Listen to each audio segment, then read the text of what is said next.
Shalom teman-teman, selamat hari Minggu. Kami berharap teman-teman yang di rumah dalam keadaan yang sehat dan penuh dengan sukacita. Bersyukur pada saat ini kita masih bisa bertemu walaupun secara virtual. Tapi kami berharap ini semua tidak mengurangi semangat dan makna persekutuan kita. Pada saat ini kita sedang memasuki masa transisi, di mana kita sudah mulai kembali beraktivitas, melakukan setiap kegiatan, tetapi dengan tatanan yang baru, atau yang biasa disebut dengan new normal. Tentu dengan new normal ini, kita masih dibatasi dengan protokol-protokol kesehatan. Bisa beraktivitas, namun belum bisa kembali seperti dulu sebelum pandemi ini ada. Setiap proses kehidupan yang kita alami saat ini sebaiknya tidak mengurangi rasa syukur kita kepada Tuhan Yesus. Tidak mengurangi juga semangat kita untuk memuji Dia. Mari dengan penuh riang gembira kita angkat pujian untuk Allah kita yang besar. Kami puji dengan riang.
Teman-teman, sebelum kita lebih lanjut lagi, mari kita berdoa bersama.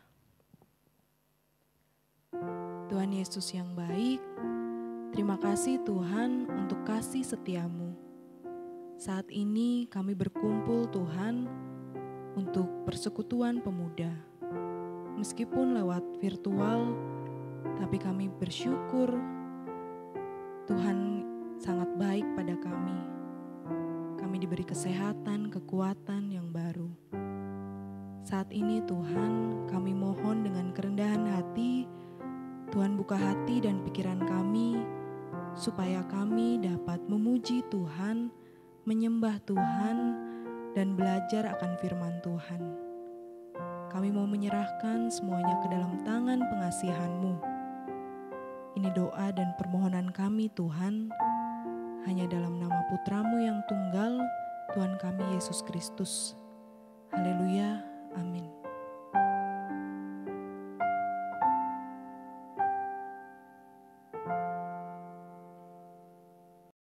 Teman-teman, dalam 1 Korintus 10 ayat yang ke-13 tertulis, pencobaan-pencobaan yang kamu alami ialah pencobaan-pencobaan biasa.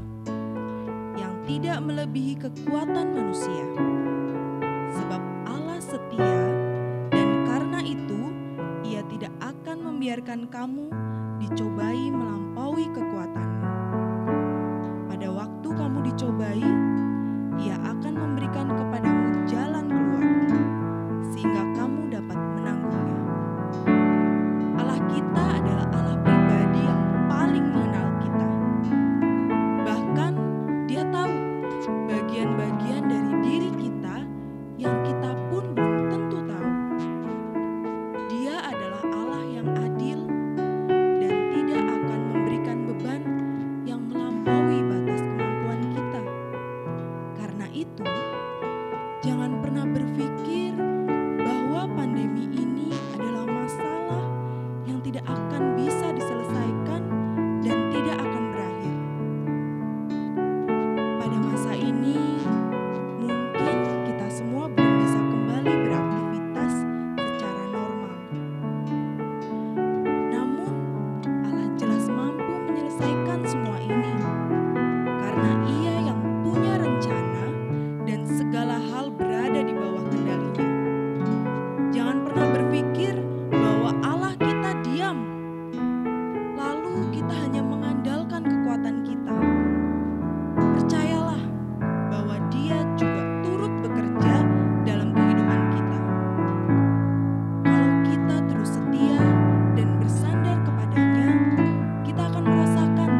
Oke teman-teman, sebelum kita mendengarkan dan merenungkan firman Tuhan, mari kita bersama-sama angkat pujian Kau Tetap Allah.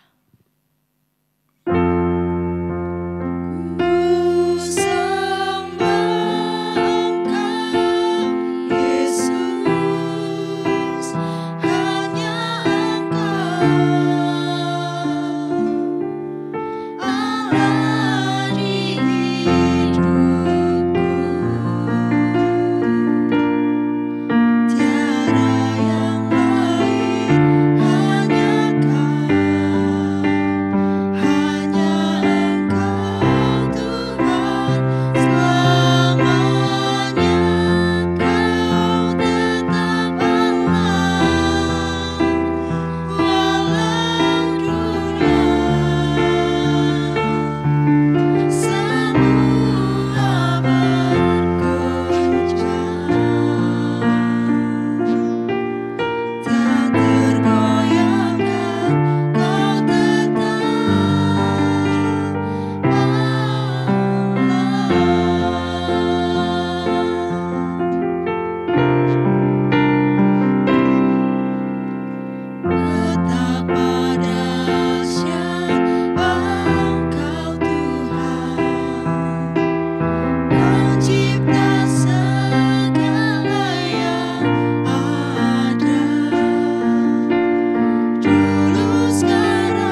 Teman-teman muda, sahabat-sahabat muda, kita akan merenungkan sabda Tuhan.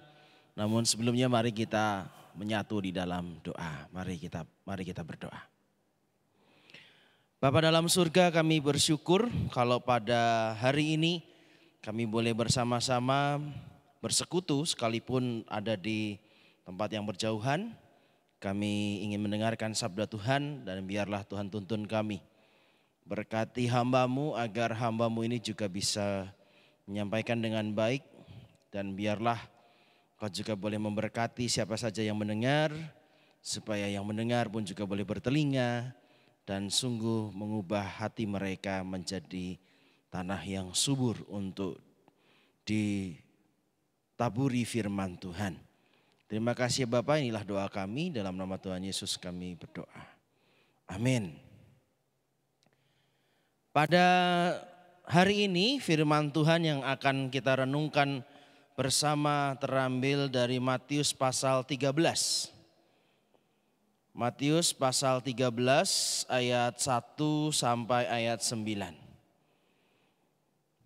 Bagian yang kita renungkan adalah bagian tentang perumpamaan tentang seorang penabur. Pada hari itu keluarlah Yesus dari rumah itu dan duduk-duduk di tepi danau. Maka datanglah orang banyak berbondong-bondong lalu mengerumuni dia. Sehingga ia naik ke perahu dan duduk di situ. Sedangkan orang banyak semuanya berdiri di pantai. Dan ia mengucapkan banyak hal dalam perumpamaan kepada mereka. Katanya, adalah seorang penabur keluar untuk menabur.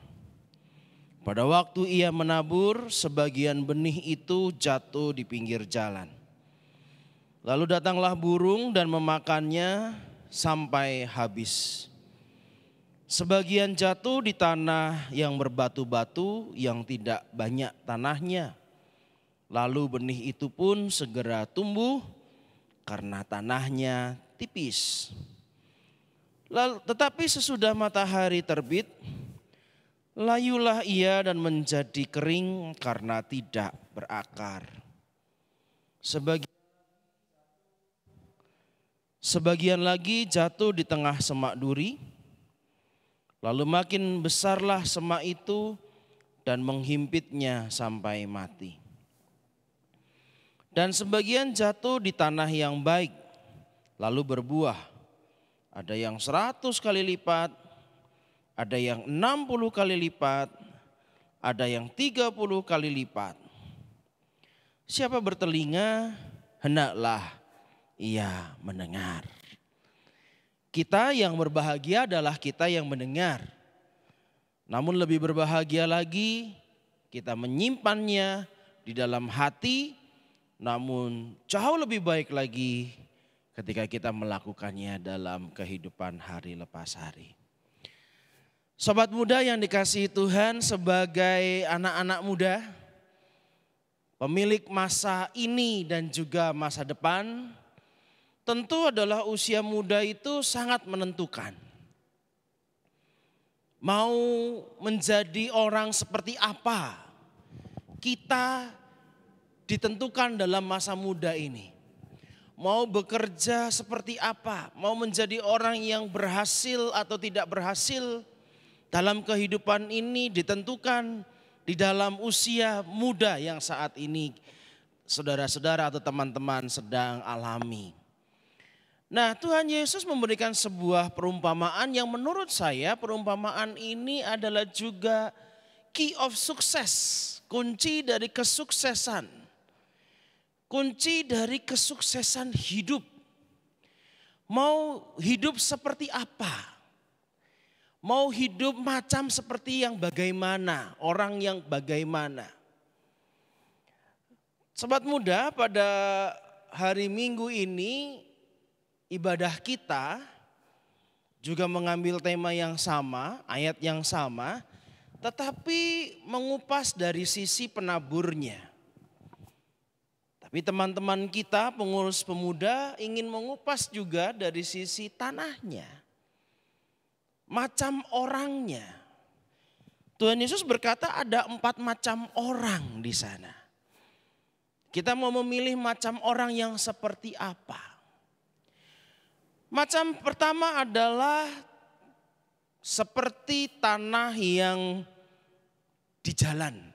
Apa maksudnya tanah di pinggiran jalan ini? Tanah di pinggiran jalan ini adalah tanah yang keras.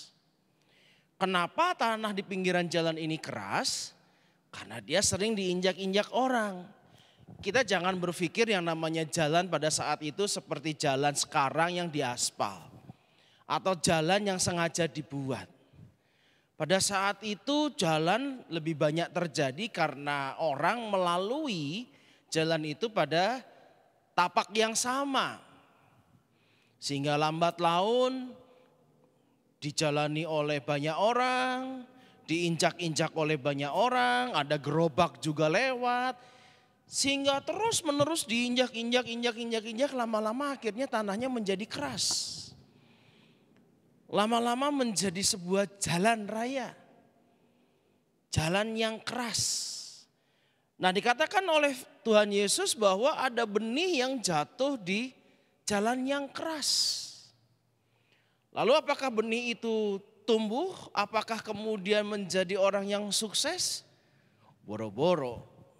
Sempat tumbuh aja enggak. Kenapa? Karena tidak masuk. Enggak sampai masuk ke dalam. Langsung ditolak. Langsung keluar. Nah, rekan-rekan, saya menamakan jenis orang pertama ini adalah orang yang punya pikiran fixed mindset. Mindsetnya itu fix, enggak bisa dirubah. Mungkin orang-orang seperti ini adalah orang-orang yang mengalami banyak persoalan hidup, banyak kepahitan hidup, sehingga mereka tidak lagi mau mengambil resiko, tidak lagi mau mendengarkan kata orang, tidak lagi mau mendengarkan nasihat orang, sehingga sudah fix. Tidak bisa diubah lagi. Daripada gua nanti sengsara, mendingan udah begini aja fix sudah. Nah, ketika sudah fix apa yang terjadi? Ya nggak ada perubahan apa-apa. Tidak bisa menerima perubahan yang ada. Corona ini membuat kita harus berubah, mau nggak mau. Tapi banyak orang yang juga nggak mau berubah, fix. Pokoknya mau sebelum seperti terjadi corona. Sebelum terjadi corona itu.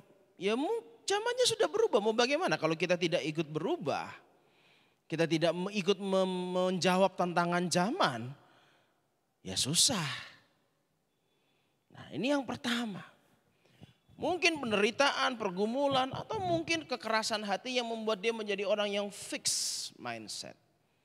Dia tidak memberikan kesempatan orang untuk mengubah dirinya, jangankan orang. Dia tidak memberikan kesempatan kepada Tuhan untuk mengubah kehidupannya. Kalau kayak begini, benih yang ditaburkan seperti apapun tidak akan tumbuh. Jangan salahkan benihnya. Benihnya nggak salah apa-apa.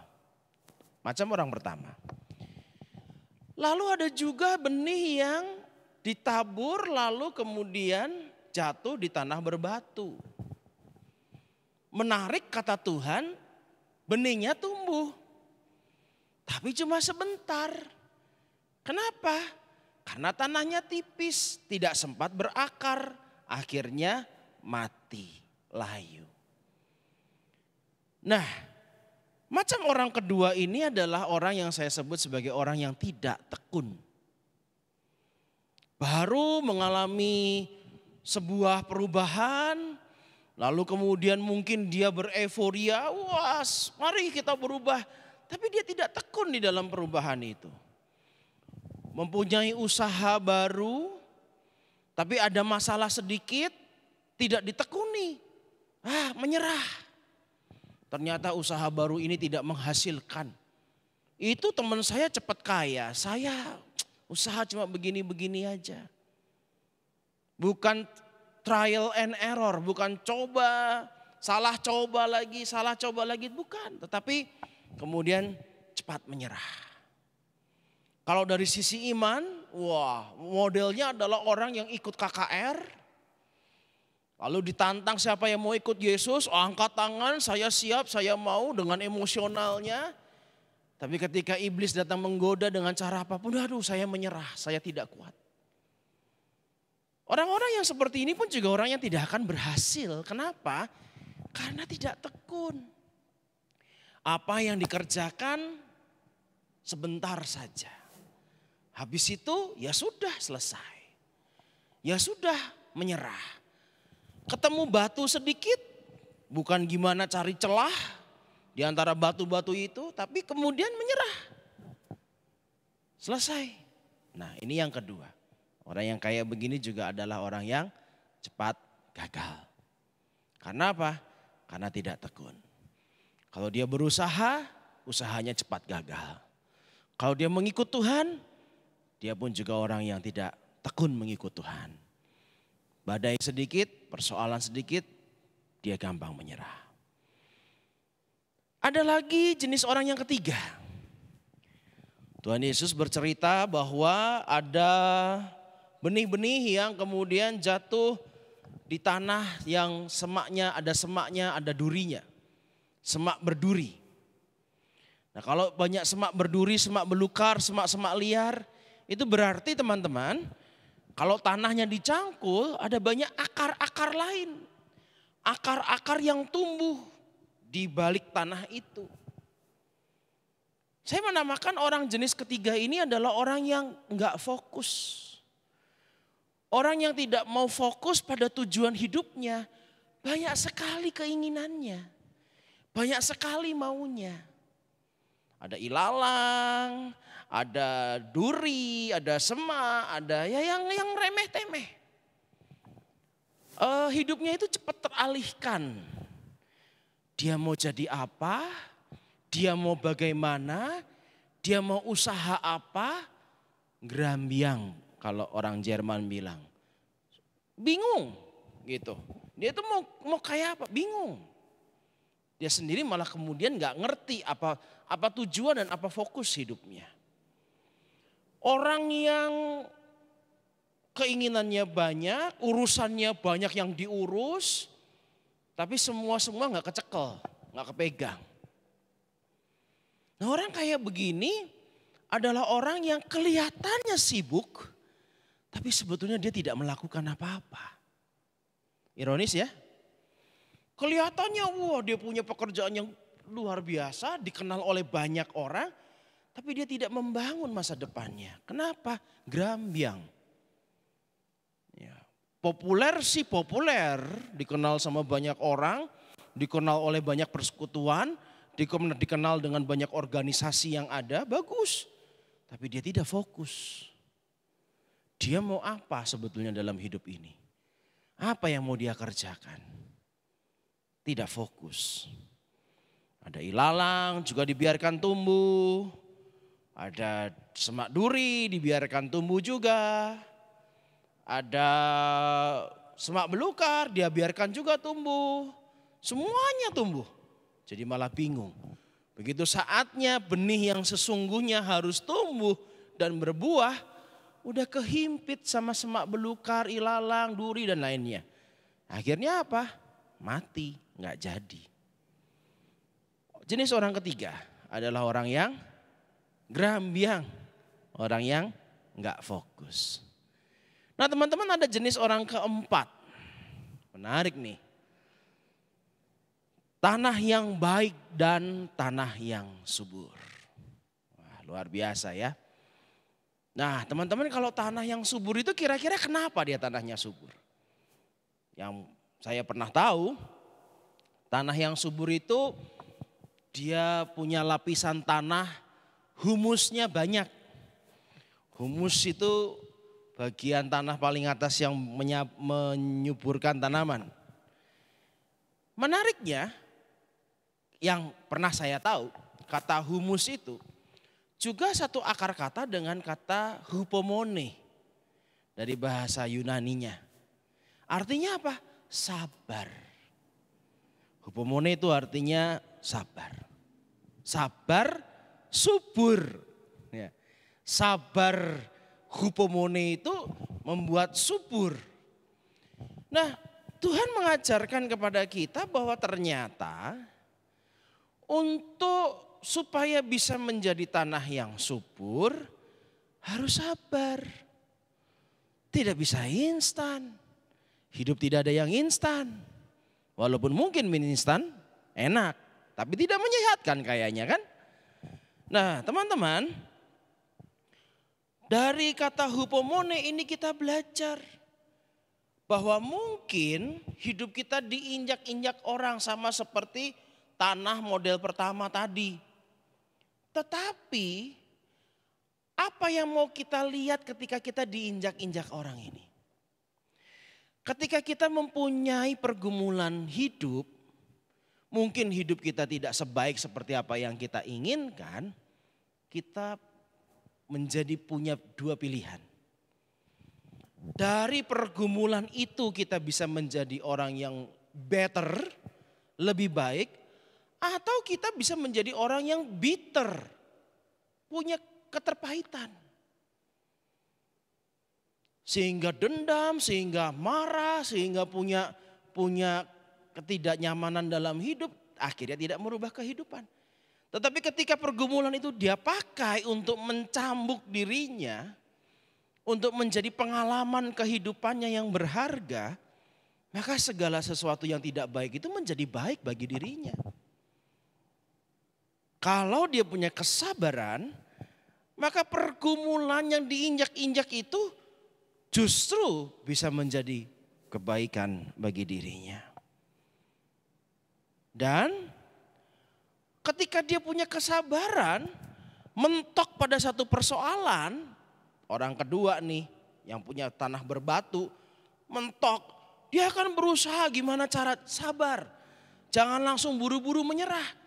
Berusaha gimana caranya mencari kesempatan, caranya mencari selah dan lain sebagainya. Akhirnya akarnya betul-betul berakar dengan sungguh-sungguh dan jenis tanaman itu akhirnya bertumbuh dengan subur. Orang yang sabar adalah orang yang juga fokus pada apa yang dia mau.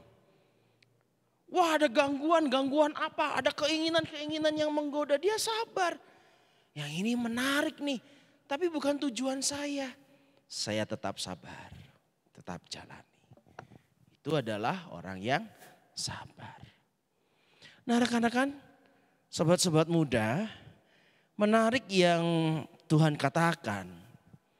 Dengan orang yang bersabar jatuh di tanah yang subur ini, benih-benih yang jatuh di tanah yang subur ini.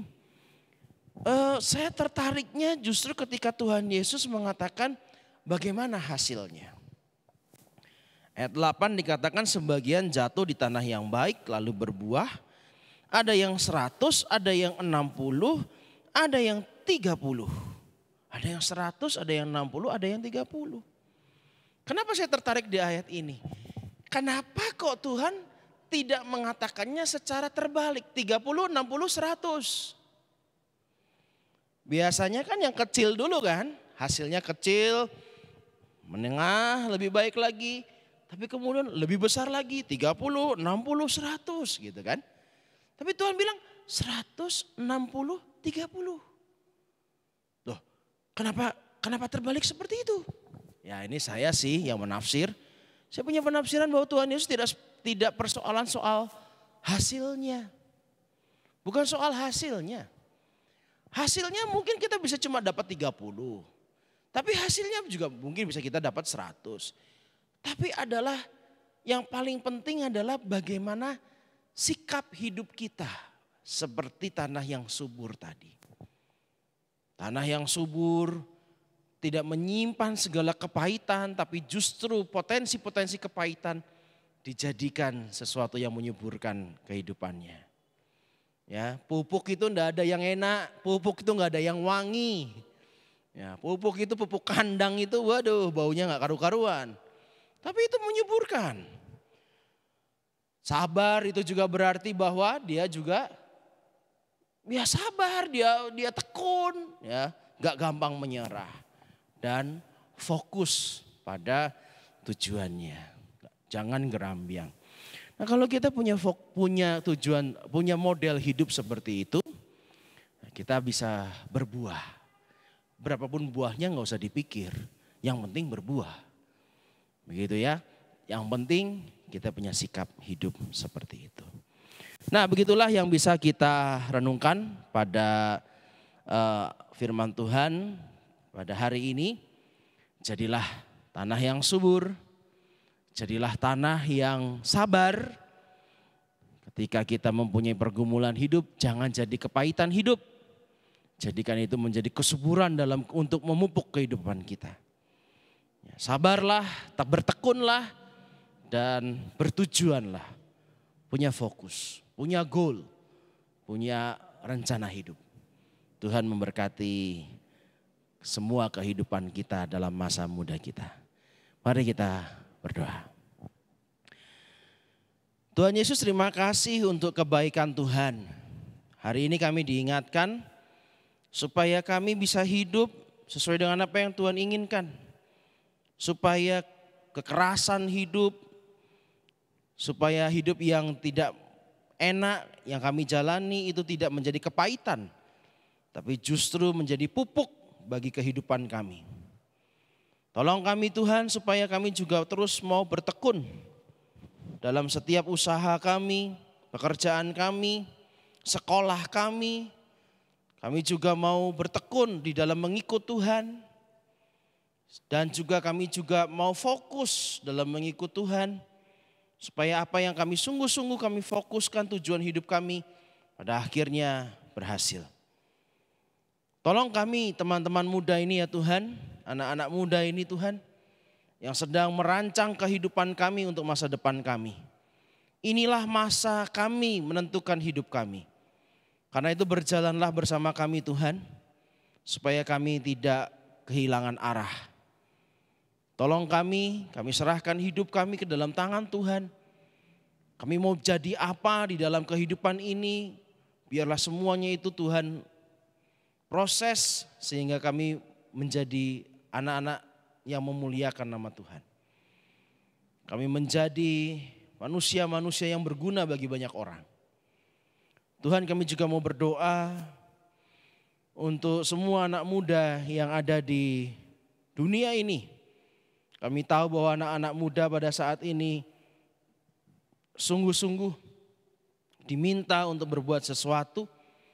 Bahkan di tengah-tengah pandemi ini. Kami berdoa kiranya Tuhan juga boleh membentuk kami. Supaya kami bukan hanya sekedar survive. Tapi kami juga boleh menjadi berkat menyelamatkan banyak orang. Menyelamatkan kehidupan di dunia ini. Dan juga nanti kehidupan nanti ketika Tuhan boleh memanggil kami. Terima kasih ya Tuhan, kami mau berdoa untuk semua segala upaya dalam penanganan percepatan persoalan COVID-19 ini Tuhan. Dari tingkat yang paling rendah bahkan dalam tingkat seluruh dunia. Kiranya Tuhan menyertai kami, menolong kami supaya kami bisa melakukan yang sesuai dengan apa yang Tuhan inginkan. Terima kasih Tuhan, berkati setiap pekerjaan kami dan setiap studi yang kami jalani.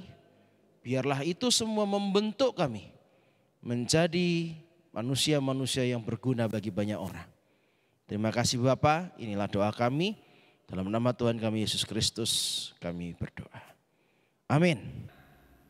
Teman-teman, di masa-masa transisi ini sebaiknya kita tetap jaga diri baik-baik ya. Jika tidak terlalu berkepentingan